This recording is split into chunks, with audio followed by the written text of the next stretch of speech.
Over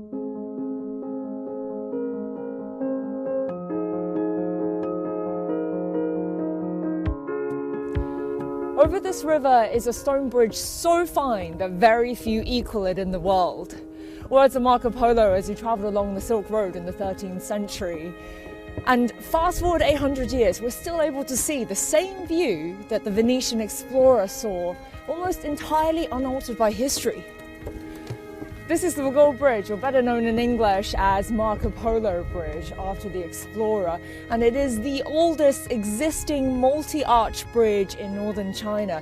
So 266 meters in length. It's not the longest or the grandest in the world, but it is an architectural masterpiece.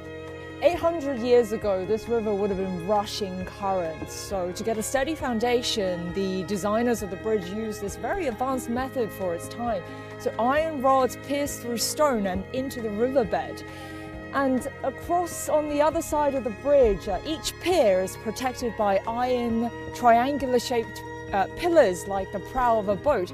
And that cuts through the floods and the ice, protecting it from erosion.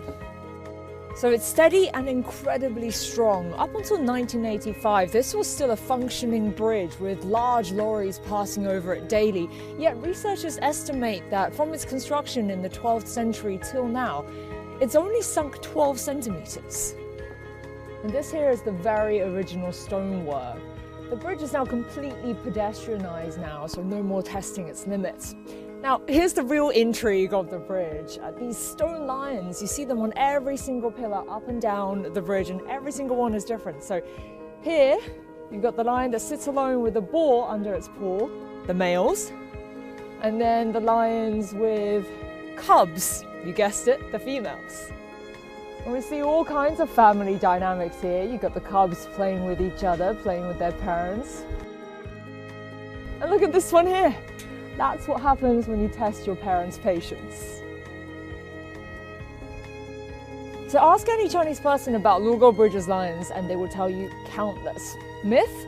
Well, over the centuries, lions would be lost to lightning, to other forces of nature and man, and they'd be replaced or repaired, so their numbers would rise and fall. It's hard to keep track of and sometimes just, well, plain hard to spot.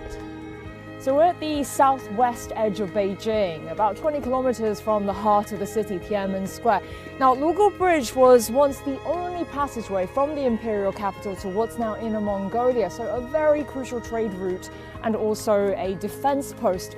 So then in the Ming dynasty, about 400 years ago, a fortress was built here on the eastern edge of the bridge to add another defense layer. Lugou Bridge and Wenping Fortress were witness to a monumental moment in Chinese history, the 1937 battle against Japanese troops. It was considered the spark to full-scale war that would last 8 years. And Wenping Fortress fell, and the scars of war remain today. So today this fortress is a small residential community, and after the war it was restored to its original Ming dynasty style architecture. But it's come a long way from its original military purpose. I mean, flanking the main street here, you see these little alleyways, they're homes.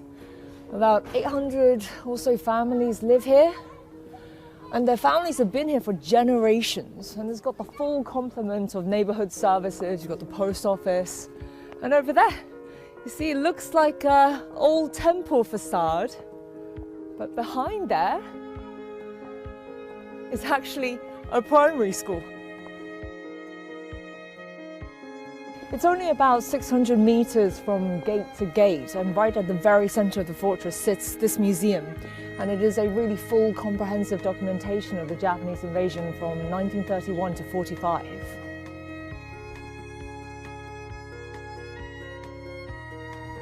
And in this square, again, the lion, the symbol of courage, of power, of royalty. And in traditional culture, stone lions are seen as guardians to help drive away evil spirits. And that's why you typically see them in pairs outside homes, outside shops. A full lap of this fortress wall, it's about 2,000 meters and it's still in really good condition. So we're just in a quiet corner of Beijing here, but together Lugou Bridge and Wenping Fortress shoulder such heavy history. Today though, they just sit here quietly, guarded by their lions.